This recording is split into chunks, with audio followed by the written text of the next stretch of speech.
లో కష్టపడి తెలంగాణ ప్రజలకు సంపద సృష్టిస్తే ఆ సంపదని ఇయాల కొంతమంది క్రోనీ క్యాపిటలిస్టులు ఎత్తుకపోయే ప్రయత్నం చేస్తుంటే మరి మీ నాయకుడు ఆరోపణ చేస్తున్నట్టు మీ నాయకుడు డిమాండ్ చేస్తున్నట్టు రాహుల్ గాంధీ డిమాండ్ చేస్తున్నట్టు అదానిని అరెస్ట్ చేయాలన్నా వద్దా రేవంత్ రెడ్డి సమాధానం చెప్పాలి.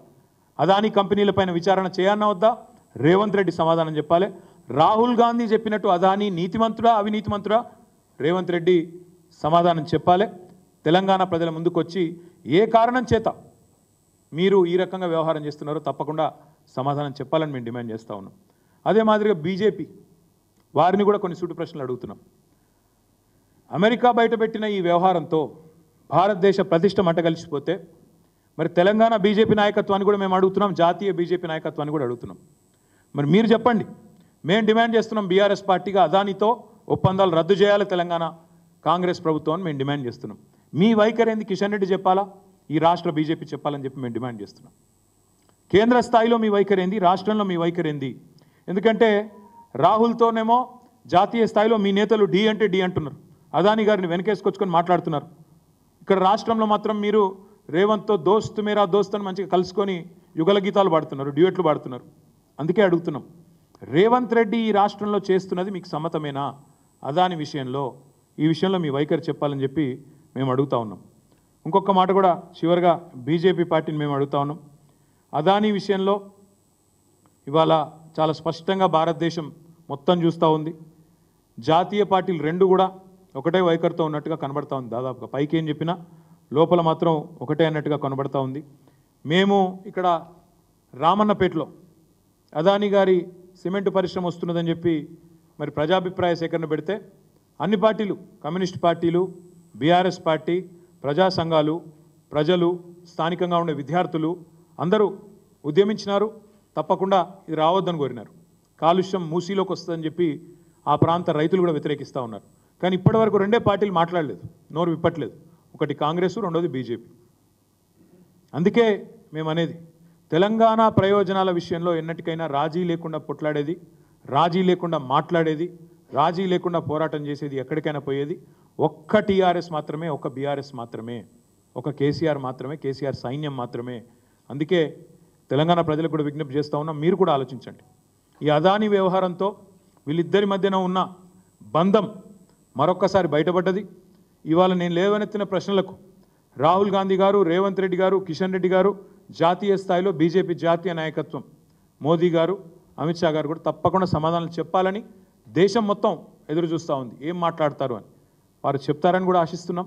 తప్పకుండా చెప్పాలని చెప్పి కూడా డిమాండ్ చేస్తూ ఈ వ్యవహారంలో తప్పకుండా మరి మీడియా తన పాత్ర తాను పోషిస్తూ ఉంది. మీకు అభినందనలు. తప్పకుండా మిమ్మల్ని కూడా నేను కోరుతా ఉన్నాను, ఈ వ్యవహారాన్ని ఇప్పుడు మేము లేవనెత్తిన ప్రశ్నలని ముఖ్యమంత్రి గారిని, రాహుల్ గాంధీని దయచేసి అడగండి, ప్రశ్నలు అడగండి, వారి వైఖరి చెప్పమనండి. తెలంగాణలో తప్పు, తెలంగాణలో ఒప్పు, బయట తప్పెట్లయితుంది, తప్పకుండా అడగాలని చెప్పి కూడా కోరుతూ మీ అందరికీ కూడా ధన్యవాదాలు, నమస్కారం.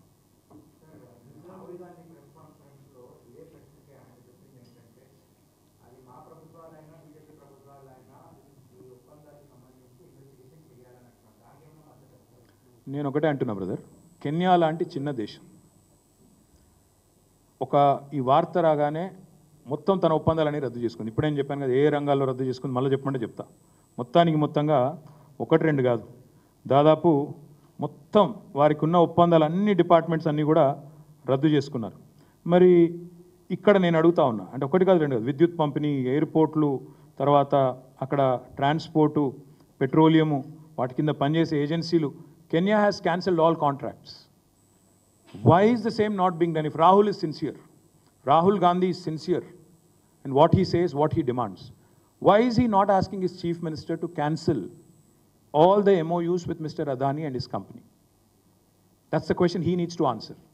And why is his government accepting 100 crores as donation when Rahul Gandhi himself in Maharashtra says, koi paise aise nahi de deta, 30-40 crore कोई ऐसे ही नहीं देता. इसलिए हम पूछ रहे हैं राहुल जी से, अगर 30-40 करोड़ कोई ऐसे ही नहीं देता तो 100 करोड़ क्या ऐसे ही दे दिया? दिल की अच्छाई, दिल की गहराइयों से क्या रेवंत रेड्डी के लिए उनके कोई अलग सा मोहब्बत है क्या उनके दिल में? तो इसलिए हम पूछ रहे हैं राहुल जी से, आपकी अगर नेशनल पार्टी है तो नेशनल स्टैंड होना चाहिए। महाराष्ट्र में कुछ बोलो, यहाँ के कुछ और बोलो, ये सही नहीं है। और दूसरी बात, यहाँ के जो चीफ मिनिस्टर है रेवंत रेड्डी, महाराष्ट्र जाते हैं इलेक्शन के दरमियान, इलेक्शन के दौरान वहाँ जाते हैं, वहाँ कहते हैं कि एक बहुत बड़ा चोर गुजरात से आके आपका 1 लाख करोड़ वाला जमीन धारावी का चोरी करने की, हड़पने की कोशिश कर रहा है। अगर आपको अदानी अगर बहुत बड़ा चोर लगता है महाराष्ट्र में, क्या बॉर्डर पार करते ही तेलंगाना में आते ही बहुत अच्छा कैसे लगने लगा, ये हमें नहीं समझ आता। तो इसीलिए हम जवाब मांग रहे हैं, इसलिए हम दोनों से, राहुल जी से, रेवंत रेड्डी जी से, क्योंकि उनकी सरकार है यहाँ पे, उनसे जवाब मांग रहे हैं। साथ ही साथ हम बीजेपी से भी पूछ रहे हैं कि आपकी क्या रवैया है तेलंगाना में अदानी की इन्वेस्टमेंट को लेकर, आपकी क्या स्टैंड है, ये भी मांग रहे हैं।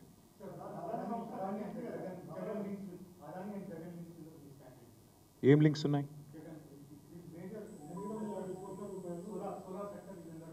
See, if there is, like yesterday, Mr. Adani